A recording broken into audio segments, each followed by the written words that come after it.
Hello students, welcome to DNS. मैं आपकी zoology tutor. आज हम लोग पढ़ेंगे एक बहुत ही इंटरेस्टिंग टॉपिक के बारे में, that is application of radio tracer technique. Radio tracer technique क्या है, क्या इसका एप्लीकेशन है, ये सारी चीजें आज हम लोग पढ़ेंगे। तो चलिए स्टार्ट करते हैं। रेडियो ट्रेसर है क्या? पहले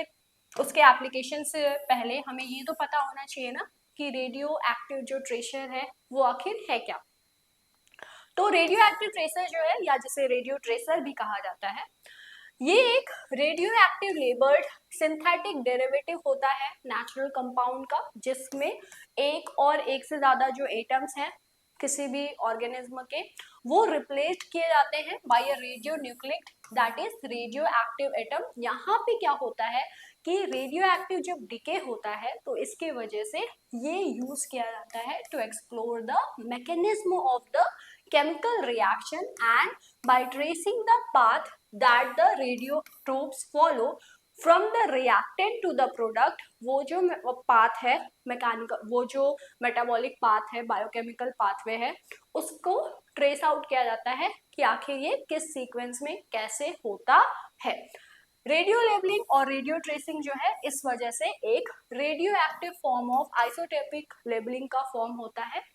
बायोलॉजिकल कंटेक्स्ट में अगर हम लोग देखें तो एक्सपेरिमेंट्स जो है वो रेडियो आइसोटोप के जो ट्रेसेस हैं इनको यूज किया जाता है, एंड समटाइम्स इन्हें जो है रेडियो आइसोटोप फीडिंग एक्सपेरिमेंट्स कहा जाता है, जिसमें रेडियो एक्टिव जो मॉलिक्यूल है वो किसी भी ऑर्गेनिज्म के अंदर डाला जाता है, एंड जिस तरह से वो जो मॉलिक्यूल है जब वो रेडियो एक्टिव डीके को करता है तो उससे जो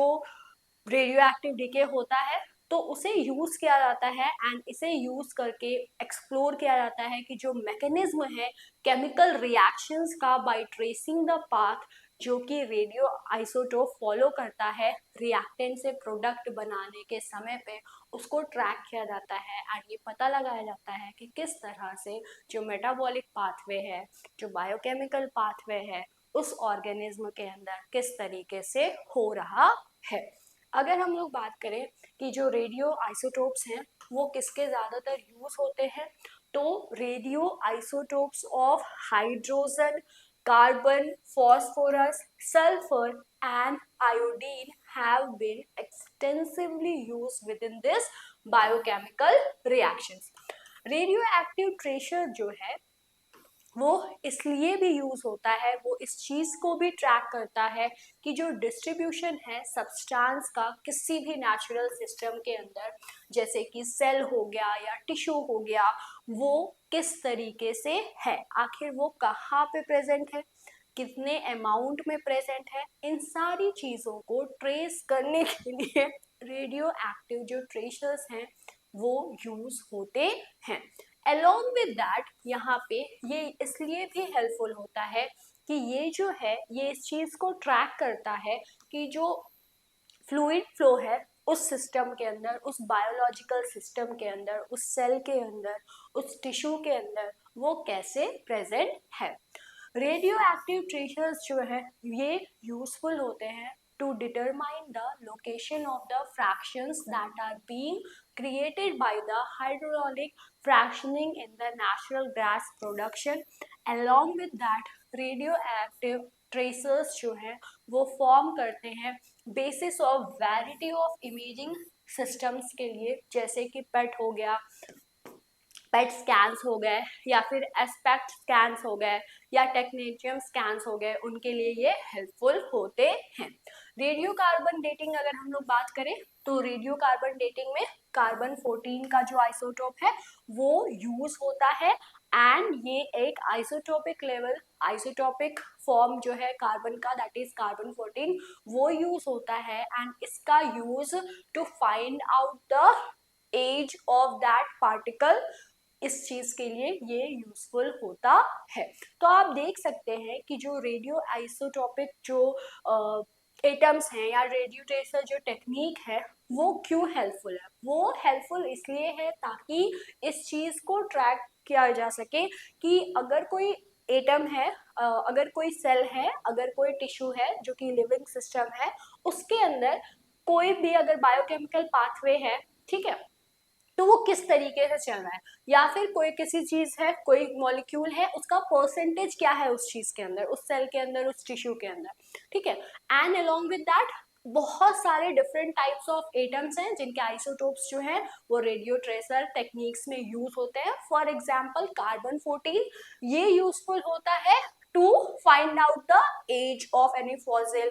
ठीक है। तो ये सारे जो है यूजफुल या एप्लीकेशन होते हैं किस चीज के, रेडियो ट्रेसर टेक्निक के। तो आई होप अभी तक जितना आप पढ़े हैं वो आपको अच्छे से समझ में आया होगा। अगर आप चाहते हैं कि जो आपका जो सिलेबस है उससे रिलेटेड सारे टॉपिक्स को आप पढ़ें और समझें, तो आप हमारे नवोद्भव बैच से ज्वाइन हो सकते हैं, ठीक है। चलिए, तो इसके बाद अगर हम लोग बात करें कि जो मेटाबॉलिक रिसर्च है जिसके अंदर tritium and 14 carbon, that is carbon 14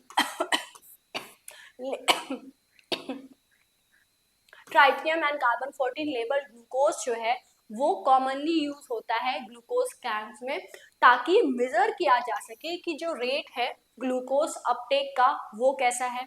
fatty acid synthesis कैसे होती है, इन सब चीजों को डिस्कवर करने के लिए। Along with that other metabolic जो प्रोसेसेस हैं उनका पाथवे क्या है, वो कैसे सिंथेसाइज होते हैं, कितने अमाउंट में सिंथेसाइज होते हैं, क्या इंटरमीडिएट प्रोडक्ट्स हैं, इन सारी चीज़ों को डिटरमाइन करने के लिए, एनालाइज करने के लिए रेडियो ट्रेसर टेक्निक जो है वो हेल्पफुल होता है। वाइल अगर हम लोग बात करें रेडियो एक्टिव ट्रेसर्स की, तो ये समटाइम्स जो है it is being also used with in the human studies, जहां पे स्टेबल आइसोटोप्स ट्रेसर्स जैसे कि कार्बन 13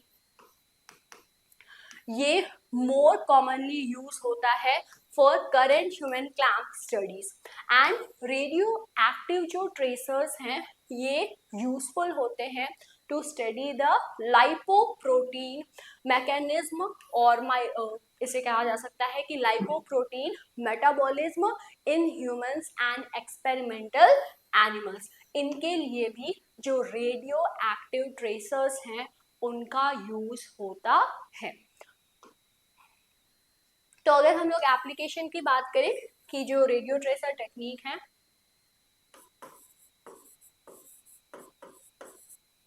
इनका क्या एप्लीकेशन है, तो वाइड वैरायटी ऑफ एप्लीकेशन जो है वो प्रेजेंट है। अभी 2-4 एप्लीकेशन तो हम लोग पढ़े हैं, आई होप आपको अच्छे से समझ में आ गया होगा।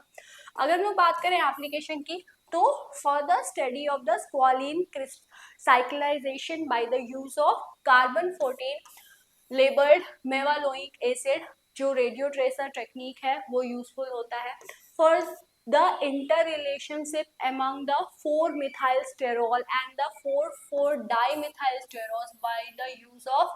कार्बन 14 एसिटेट, ये इसका एप्लीकेशन है। इसी के साथ ही में terpenoid biosynthesis by the chloroplast isolated in a organic solvent by the use of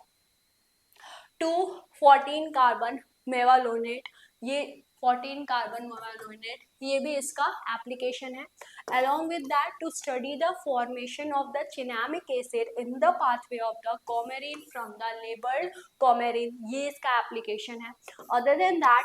origin of the carbon and the nitrogen atom of the purine ring system by the use of carbon 14 and nitrogen 15 labeled precursors, ये इसका use है। Along with that, study of the formation of the scopolamine by the use of labeled phenylalanine, ये जो है इसका application है radio tracer technique का। इसी के साथ ही में bye the use of calcium 45 as a tracer, it has been found that the uptake of the calcium is very necessary by the plant from the soil, and इसके लिए भी ये जो डिस्कवरी है ये कैसे हुई है, रेडियो ट्रेसर टेक्निक द्वारा हुई है। By adding the ammonium phosphate level with the 32 phosphate of known, the specific activity of the uptake of the phosphorus is followed by the measuring of the radioactivity as is labeled research, first in the lower part of the plant and then upper part of the plants like the branches, leaves and other parts of the plant. It is also being discovered by the technique of the radio tracer technique. तो अभी हम लोग बात कर रहे हैं कि living system के अंदर बहुत सारे ऐसे प्रोडक्ट्स हैं जो कि उस लिविंग सिस्टम के अंदर जैसे सेल है या टिश्यू है उसके अंदर प्रेजेंट है या नहीं प्रेजेंट है, कोई मेटाबॉलिक पाथवे है तो उसको डिस्कवर करने के लिए रेडियो एक्टिव ट्रेसर टेक्निक जो है वो यूजफुल होता है। अब कहाँ कहाँ पे इसका यूज हुआ है एंड इनके वजह से क्या क्या चीज डिस्कवर हुई है उनका एक बहुत ही अच्छा खासा लिस्ट यहाँ पे पड़ा हुआ है, इसमें लिस्ट आपको बताया गया है। इसमें से अगर आप 5 से 6 जो डिस्कवरीज हैं जो कि रेडियो एक्टिव ट्रेसर टेक्निक्स के वजह से हुई हैं, इन्हें अगर आप याद कर लेंगे तो ये आपका बहुत ही अच्छे से एप्लीकेशन जो है ये आपका तैयार हो जाएगा रेडियो एक्टिव ट्रेसर टेक्निक का। आई होप आपको ये समझ में आ गया होगा। इसमें ये ऐसा कुछ समझाने वाला चीज नहीं है, ये आपको ही याद करना है, ठीक है। इसके बाद अगर हम लोग बात करें कि आखिर जो रेडियो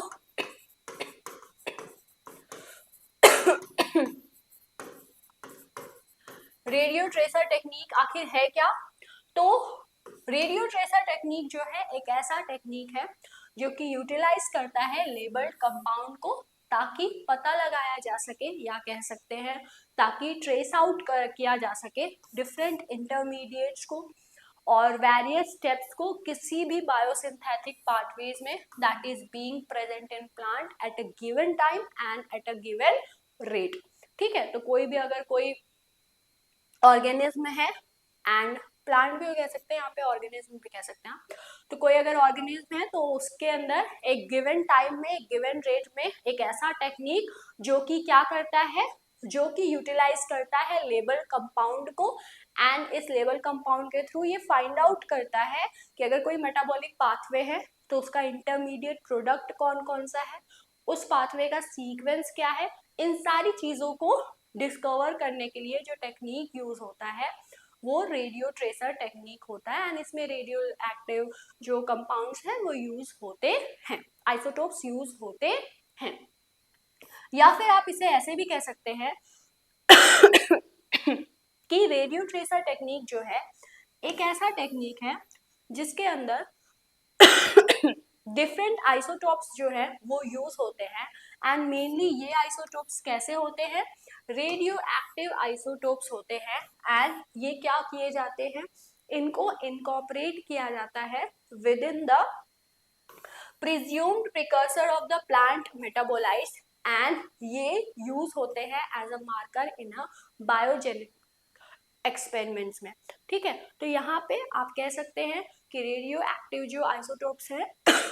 आइसोटोप्स यूज होते हैं and mainly radio active isotopes जो है ये यूज होते हैं, इनका इनकॉर्पोरेशन होता है within the presumed precursor of the plant metabolites and ये यूजफुल होते हैं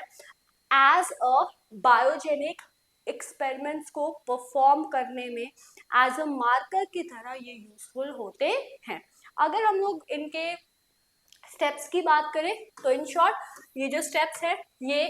किस तरीके से होता है, तो the steps that are being involve in the radio tracer techniques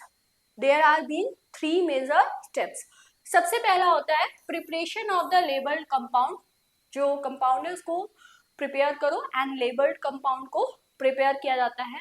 then introduction of that label compound into the biological system, आखिर जब कंपाउंड को आप प्रिपेयर किए हैं, लेबल कंपाउंड को प्रिपेयर किए हैं तो उसको किसके अंदर डालना है, बायोलॉजिकल सिस्टम के अंदर डालना है ना, क्योंकि उस बायोलॉजिकल सिस्टम के बारे में ही तो हमें डिस्कवरी करनी है, पाथवे को फाइंड आउट करना है, इंटरमीडिएट्स को फाइंड आउट करना है, प्रोडक्ट्स क्या बन रहे हैं उसको फाइंड आउट करना है, तो जिसके बारे में जानना है उस बायोलॉजिकल सिस्टम में डालना होता है। उसके बाद separation and determination of the label compound in various biochemical fractions. ठीक है, तो ये 3 मेजर स्टेप्स हैं जिनके थ्रू जो रेडियो ट्रेसर टेक्निक है वो वर्क करता है। आई होप आपको ये टॉपिक अच्छे से समझ में आया होगा। एट लास्ट अगर आप चाहते हैं कि आपका जो सिलेबस है उससे रिलेटेड सारे टॉपिक्स को आप पढ़ें और समझें तो आप हमारे नवोदय बैच से ज्वाइन हो सकते हैं। इसके लिए आपको करना क्या होगा, इसके लिए आपको प्ले स्टोर पे जाना है, वहां से डीएनएस एडुकेयर ऐप को प्ले स्टोर से आप डाउनलोड कर लीजिए एंड वहां पे आप एनरोल हो सकते हैं। जब आप ऐप को डाउनलोड कर लेंगे तो वहां पे आपको फ्री स्टडी मटेरियल का सेक्शन मिलेगा, तो वहां पे आपके जो सब्जेक्ट्स हैं उनके नोट्स आपके पीडीएफ के फॉर्म में अवेलेबल है, तो वहां से आप उसको विड्रॉ कर सकते हैं, उसको वहाँ से आप ले सकते हैं। एंड अलॉन्ग विद दैट इस नवोद्भव बैच के अंदर आपको जूलॉजी के साथ साथ जो केमिस्ट्री है एंड जो बॉटनी है उसकी भी क्लासेस मिलेंगी। तो आई होप आपको सारी चीज़ें अच्छे से क्लियर हो गई होंगी। DNS20 जो कूपन कोड है आप उसका यूज़ कर सकते हैं, जिसके थ्रू आपको 20% डिस्काउंट मिलेगा। कोर्स का जो ड्यूरेशन है वो 3 मंथ्स का है एंड जो वैलिडिटी है टिल द एग्जाम डेट आपका जो कोर्स है वो वैलिड रहेगा। आप उसको उसमें से देख सकते हैं, पढ़ सकते हैं। इसके अंदर आपको बहुत सारी चीज़ें मिल सकती हैं, जैसे कि online interactive classes, live doubt classes, class hand written notes, previous year question paper, one shot revision, unit wise जो वीडियोस है वो भी। एंड अगर आपको कोई भी कंफ्यूजन है तो आप इस नंबर पे कॉल करके पूछ सकते हैं। आई होप आपको सारे जो आज का जो टॉपिक है वो अच्छे से समझ में आया होगा। मिलते हैं हम लोग नेक्स्ट लेक्चर में एक नए टॉपिक के साथ। Thanks for watching this video.